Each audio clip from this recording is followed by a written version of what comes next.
महाराज जी, एक अभिषेक के वस्त्रों में आहार नहीं दे सकते? नहीं। ऐसा क्यों? क्योंकि अभिषेक करने वाले आपस में छू जाते हैं, गंदू तक लेते देते छू जाते हैं। अंगूठी जो है कोई छू गया है कि नहीं छू गया ये भी पता नहीं पड़ता है।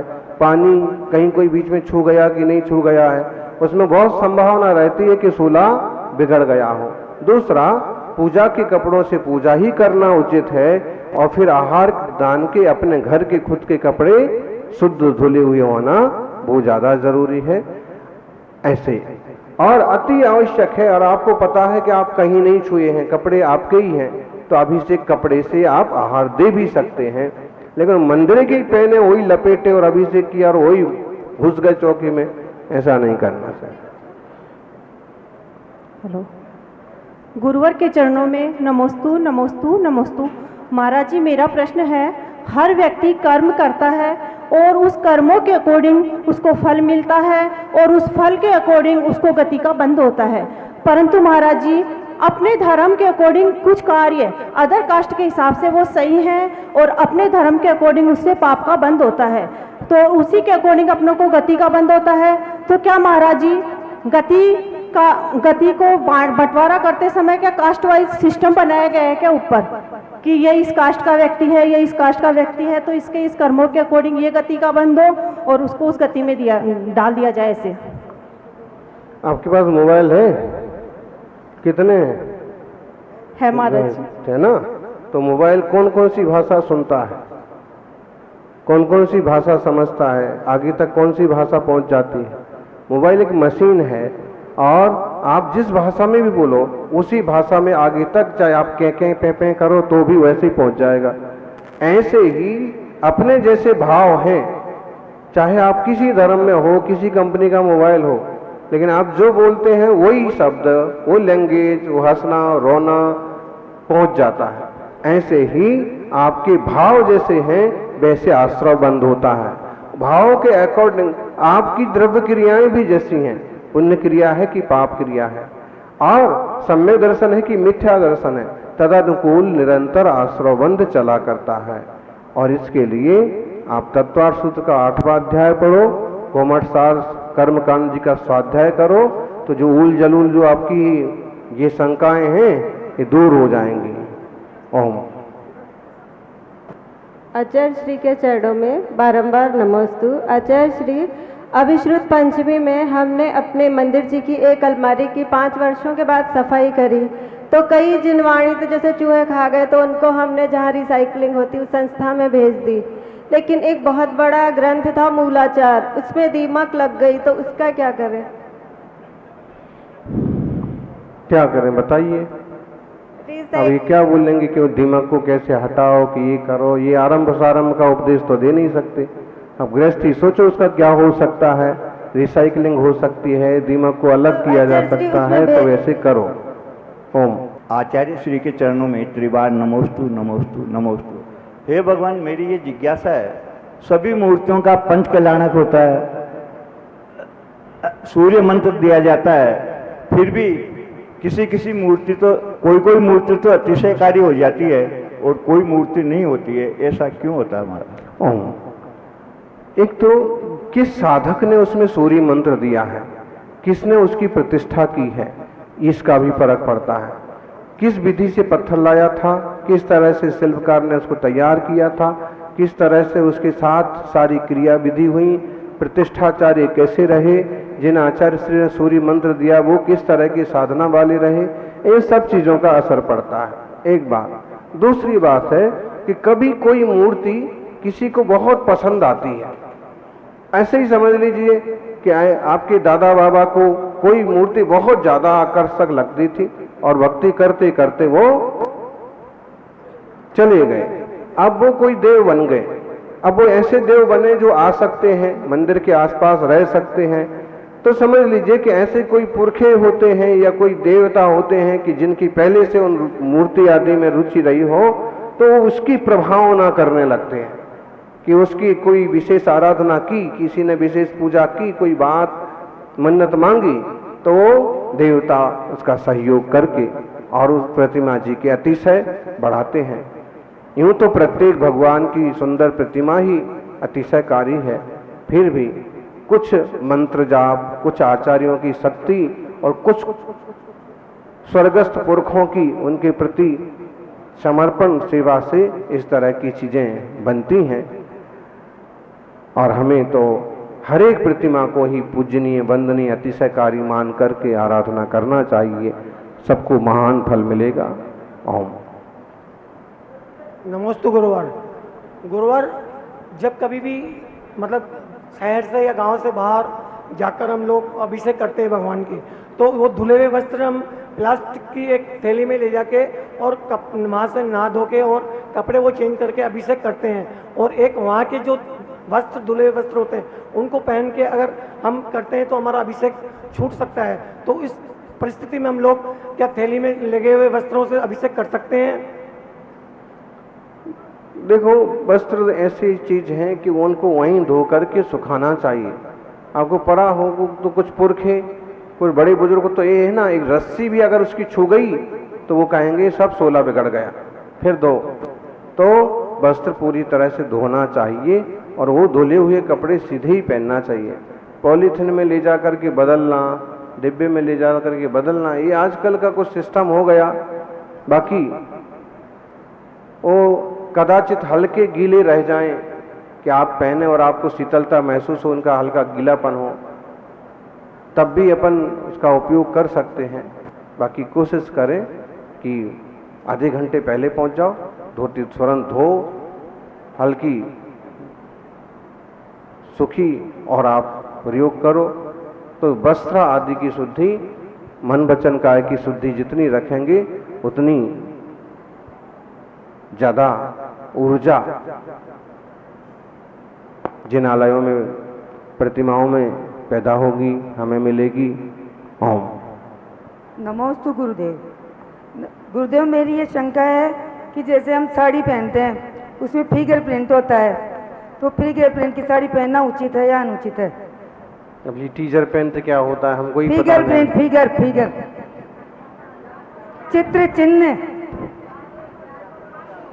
जानवर, कोई सा भी फिगर हो, जो भी है प्रिंट वाली साड़ी, अगर उसमें जानवर, कुत्ता, बिल्ली वगैरह बने हैं तो बिल्कुल ही नहीं पहनना चाहिए। बाकी आप लोग खुद ज्यादा ही समझदार मालूम पड़ रहे हैं, तो अच्छे से विवेक से ही काम करें। महाराज जी, अभी हम वहाँ कुंडलपुर गए थे, वहाँ पे है ना जो 250-300 वॉलंटियर थे वहाँ की जगह देखने के लिए, तो वहाँ उनके वॉलंटियर की टी शर्ट के ऊपर बड़े बाबा की वो छपी हुई थी, विद्यासागर जी की महाराज की फोटो छपी हुई थी, समय सागर जी महाराज की फोटो छपी हुई थी, तो फिर वो सही है क्या? अभी एक बहुत चलन हो गया आजकल। अभी यहाँ किशनगढ़ में हमारी भी छाप दी, बहुत जगह छाप देते हैं, तो युवाओं को उत्साह वगैरह के लिए तो उसको कहो कि ठीक है पहन लिया, कम से कम किसी हीरो हीरोइन का नहीं छापा। लेकिन जब हम दूसरी तरफ से विचार करते हैं तो उसको धोना भी पड़ेगा, उसको मसलना भी पड़ेगा, तो इस तरह से उसकी आसाधना भी हो सकती है। तो इसमें तो भाई विवेक से ही काम करना चाहिए, ज़्यादा बने तो इस टाइप की प्रवृत्ति ना करें। ओम। नमोस्तु महाराज जी, नमोस्तु महाराज जी, नमोस्तु महाराज जी। महाराज जी, आज मैंने देखा और शायद किया भी है कि आज वासुकी भगवान का गर्भ कल्याणक था, तो उनकी मूर्ति हमने मतलब पड़गहान के अंदर, मतलब मूर्ति नहीं, तस्वीर पड़गहान के अंदर लाई, तो क्या उनका अनादर नहीं हुआ क्या, या कोई फिर उसका करेंगे क्या? अनादर में ही जाएगी, तो ये सही है या गलत है? आप सम्मान से लाओ, सम्मान से ले जाओ, ऐसा मत करो कि उसका अनादर हो। अपन कलश किस अच्छे से लाते हैं, अच्छे से कलश वापस लेके जाते हैं।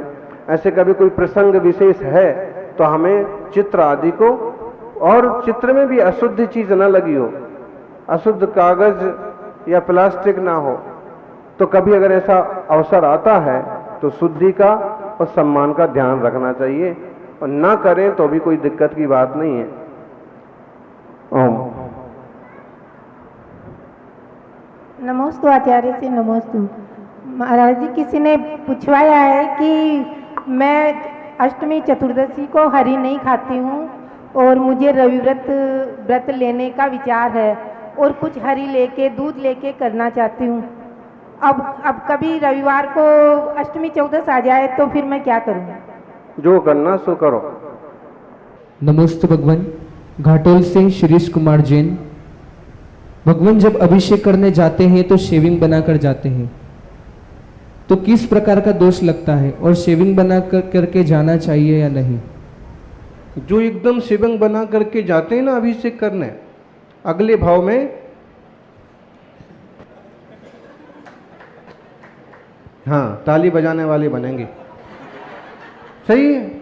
भगवान के चरणों में जा रहे हैं, कम से कम वो 3 घंटे का 6 घंटे का सूतक मानना चाहिए। और अगर आपने तुरंत सेवंग बनाई और तुरंत अभिषेक वगैरह कर रहे हैं, विशाल बड़ी पूजा विधान कर रहे हैं, तो वो उचित नहीं है। कुछ नहीं तो कम से कम 3 घंटे का, 3 घंटे का भी अंतराल नहीं पड़े तो कम से कम 1 मुहूर्त का अंतराल तो होना ही चाहिए। यहाँ एकदम सफाचट हुई और वहाँ हीरो बन के पहुँच गए। ये बात ठीक है कि भगवान की भक्ति इंद्र बन के कहना का चाहिए, सुंदर दिखते हुए करना चाहिए, लेकिन बाल बनवाना, शेविंग करना, इनमें भी एक अशुद्धि मानी गई है।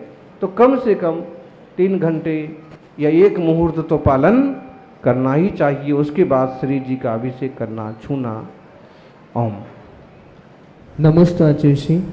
पारसोला से महेश पचोरी। समंतभद्र स्वामी ने रत्नकरण श्रावकाचार्य की 33 नंबर की गाथा में कहा है, निर्मोही गृहस्थ मोक्ष मार्गी है, जबकि मोही भूमि मोक्ष मार्गी नहीं है। पर गुरुवर, राग द्वेष मोह छूटे बिना मुनि नहीं बन पाते। गृहस्थ में रहकर राग मोह छूट भी नहीं सकता, थोड़ा भी तो राग रहेगा ही। नमस्ते। आचार्य श्री समंतभद्र स्वामी का अभिप्राय बहुत साफ सुथरा है। गृहस्थो मोक्ष मार्गस्थो निर्मोहो नैव मोहवान अनगारो ग्रही श्रेयान निर्मोहो मोहि ने मुने। उनका आशय है कि अगर कोई मुनि मोही है, मोही मतलब अभी उसका मिथ्यात्व ही नहीं गया, दुनियादारी की गिनती में लगा हुआ है, ख्याति पूजा प्रतिष्ठा के झंझट में ही उलझा हुआ है। मेरे इतने फॉलोअर्स बन गए, मेरे इतने सब्सक्राइब हो गए, इस तरह का हिसाब किताब ही रखे जा रहे हैं। तो समझ लो कि अभी इनने देह और आत्मा की भिन्नता को क्या बोलेंगे, नहीं जाना, ऐसे ही बोलना पड़ेगा। और फिर घर के 2-4 लोगों को छोड़ा और दुनिया के ढेरों लोगों को अपना चेला चपाटा भक्त बना बना करके, और देखो श्रावक कहें ये हमारे गुरुदेव हैं, हम इनकी पूजा करते हैं, वो तो ठीक है, लेकिन मुनिराज खुद ही कहते फिर ये मेरा भगत, ये मेरा भगत, ये मेरा भगत, इन सब भक्तों को फ़ोन करो, इनको सबको बुलाओ, ये ज़्यादा जस्ता नहीं है। तो जिनका मिथ्यात्व तो नहीं गया है, जिनका राग आदि अनंतानुबंधी संबंधी जिंदा है, वो मुनिराज की दशा में क्यों ना हो, फिर भी आध्यात्मिक दृष्टिकोण कहता है कि वो तो एक श्रावक के जैसे भी नहीं है। अच्छा, कोई श्रावक है जिसने शास्त्राभ्यास के बल से मुनिराजों की संगति में बैठ करके तत्व का निर्णय किया है और इसे पूरी समझ हो गई कि शरीर भी मेरा नहीं है, दुनियादारी के जंजाल में मैं ज़्यादा ना उलझूं और संसार का निर्वाह करता हुआ भी मैं देवशास्त्र गुरु की भक्ति करता रहूं, क्षण भर को बैठ करके आत्मचिंतन करूं, अपने स्वतत्व की चिंता करूं, कण भी मेरे साथ जाने वाला नहीं है, इसलिए प्रत्येक क्षण मेरा आत्मचिंतन के लिए समर्पित। जिसकी भावना आत्मा से जुड़ी है, विवेकवान प्रज्ञावान है, सच्चे देवशास्त्र गुरु का भक्त है, ऐसा ग्रस्त में रहता हुआ भी वह मोक्ष मार्गी होना संभव है। उन श्रावकों को देखो, सुबह अभिषेक भी कर लेते हैं, 10 बजे मुनिराजों का पड़गाहन भी कर लेते हैं और बड़े आनंद से दोनों चीज़ों का लाभ लेकर के बिना किसी शिकायत के अपना घर भी चला लेते हैं। भी ग्रस्त इतने समझदार होंगे कि उन्हें पता है ये मोक्ष मार्ग है, शरीर से परिश्रम कर रहे हैं, इसका मतलब है कि शरीर को एक तरह से कष्ट में लगा रहे हैं, कष्ट में लगा के भी खुश हैं। क्यों? धर्म ध्यान का तरीका यही है, व्यवहार चारित्र इसी ढंग से करना पड़ेगा। देवशास्त्र गुरु की सेवा का तरीका यही है। और फिर इतना करने के बाद शाम को 5-10 मिनट बैठ करके सामायिक भी करते हैं, आत्म तत्व का चिंतन भी करते हैं, मुनि राजों के प्रवचन सुन करके अंतर में उतरते हैं। ऐसे श्रावक भी मोक्ष मार्गी हैं। अब इसका मतलब ऐसा नहीं कर लेना कि सभी मुनि महाराज मोक्ष मार्गी नहीं हैं और सभी किताबें पढ़ने वाले मोक्ष मार्गी हैं। कई बार ऐसा उल्टा अर्थ समझाते हैं लोग, इसका ऐसा अर्थ नहीं। कोई एकाध मुनि ऐसा हो जो रागी द्वेषी मोही हो, और ग्रस्तों में इतने सारे ग्रस्त हैं, सब सम्यक दृष्टि हैं क्या? हो सकता है। ये भी संभव है कि 100 बैठे हैं उसमें 2-4 ही हों। भाई तत्व निर्णय हो, समझ हो तो सम्यक दर्शन हो। ओम। नमस्ते आचार्य श्री। पारस सोगानी जयपुर से। आचार्य श्री, यदि हमसे देवशास्त्र और गुरु की अविनय हो जाए तो किस प्रकार प्रायश्चित करना चाहिए? गुरु महाराज के चरणों में जाकर के आग्रह करना चाहिए कि हमसे किस तरह की आसाधना हुई, किस तरह की निंदा हुई, किस तरह का बुरा विचार किया, किस तरह से विकल्प हुए, तो आप मुझे प्रायश्चित दीजिए। वे जो बताएं, एकासन, उपास, जाप, तीर्थ वंदना, ध्यान, चिंतन, वो प्रायश्चित करना चाहिए। ओम। नमस्ते भगवान। रीछा से राजेश जैन। भगवान सन 2004 की बातें, जब तपेश सम्राट आचार्य श्री सन्मति सागर जी महाराज की मंगल प्रवेश ऋचा में हुआ था, तब आचार्य श्री अचानक एक बंद दुकान की सीढ़ी पर आकर बैठ गए। गुरुदेव, इसका राज क्या था? इस राज का अभी तक पता नहीं चला। ऋचा में आप भी विराजमान थे, तो आप इस राज को बताएं। अरे भाई, जिस दुकान के सामने, बंद दुकान के सामने बैठे थे, वो दुकान आज तक बंद ही नहीं हुई। उसके बाद फिर हैं, आज भी धड़ल्ले से चल रही है। उधर जब ताला लगाते हैं तभी ताला लगता है, वरना खुली हुई है। तो कोई योग संयोग ऐसा बना, कुछ लोगों की प्रवृत्तियाँ, कुछ भीड़ भाड़, कुछ धक्का मुक्का, कुछ बात करने का तरीका, कुछ उन्हें नहीं जमा, कुछ थकान, ऐसे का बहुत कारण बन गए और 5 मिनट के लिए बैठ गए। लेकिन जिसके दुकान के बाहर, जिसके घर के बाहर बैठे, उसके तो भाग्य खुल गए। ओम। नमस्ते आचार्य। दिनेश कुमार राठौर, सरोज, सिंगोली, मध्य हमारी प्रदेश। दुकान के बाहर बैठे थे। हाँ, तो देखो ये बैठने का ये हुआ कि एक तो चलो साधु उस घर में से निकल आया, और इनके दादाजी भी क्षुल्लक जी हैं, संतोष सागर, ये संप्रज्ञ सागर। ओम। ओम।